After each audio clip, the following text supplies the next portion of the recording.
Բարելույս ձեզ, հարգելի հայրենագիտներ, հարգելի գործընկերներ։ Պարոն Ռուբեն Ռուբինյանը երեկ խոսում էր բարեկրթության մասին։ Իրականում ողջունելի է։ Միայն պարոն Ռուբեն Ռուբինյանը մոռացել է, որ օրինակ մեր ամբողջ քարոզարշավի ընթացքում ուժեղ Հայաստան կուսակցությունը եղել է բարեկրթության սահմաններում։ Բարեկրթության սահմաններում լինելու ժամանակահատվածում մեր ամբողջ քարոզարշավը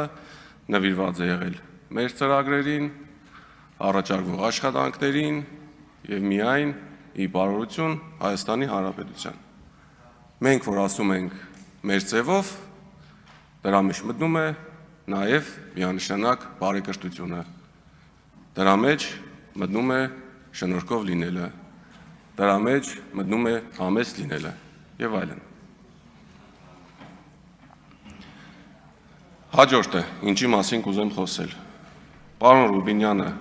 երեկ նշում էր նաեւ բռնաճնշումների մասին, որ բռնաճնշումներ չկան։ Բայց ես այդ մասով ելույթ եմ ունենում երկրորդ անգամ այս ամբիոնից ու ինձ հետաքրքիր է, եթե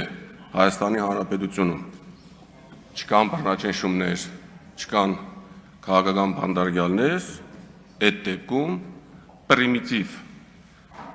ժեստի համար ինչի եմ ես շուրջ 2 ամիս կալանավորվել։ Վստահ եմ, բոլորդ էլ հիշում եք, կարիք չկա ժեստը հիշեցնել։ Քննիչի կողմից կայացված որոշումից հետո առաջի աջանը, երբ որ կալանակի որոշում է տալիս, վերաքննիչ դատարանը ինձ ուղարկում է տուն, նշելով, որ հանցակազմ առկա չէ։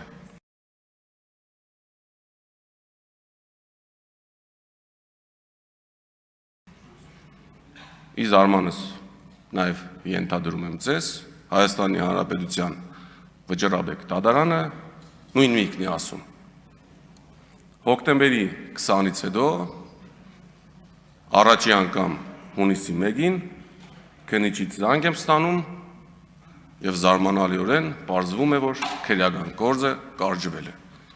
Եթե սա քաղաքական չէր ոչինչ չանելու համար, մարդը ինչի է իր ընտանիքից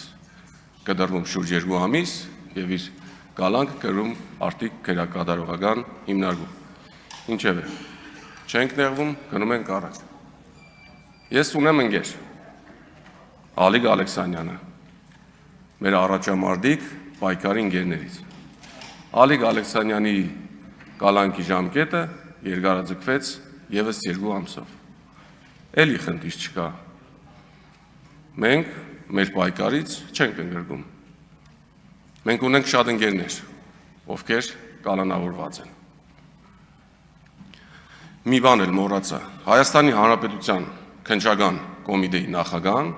ով նշանակված է ձեր կողմից, հենց այս նույն ամբիոնից հայտարարություն է տարածում, ի պատասխան, եթե չեմ սխալվում, Ագնես Խամոյանի եւ Աննա Գրիգորյանի պատգամավորների հարցերին, նշում է, որ դուք չգիտեք, երբ որ Ռուբեն Մխիթարյանը ձեռքերը բարձրացել էր, տագից ինչ որ բաներ արել։ Լավ, ամեն դեպքում քրեական գործը կարճված է։ Պարոն Ռուբինյան, ամեն ինչ գնում է նրան, որ այո, դուք նշանակվելու եք, ընտրվելու եք ազգային ժողովի նախագահ։ Բայց դուք չեք լինելու ազգային ժողովի նախագահ։ Եվ ամենակարևորը, բարեկրթության մասով։ Ում հարգանք, նրան հարգանք, ում պատիվ, նրան պատիվ։ Շնորհակալություն։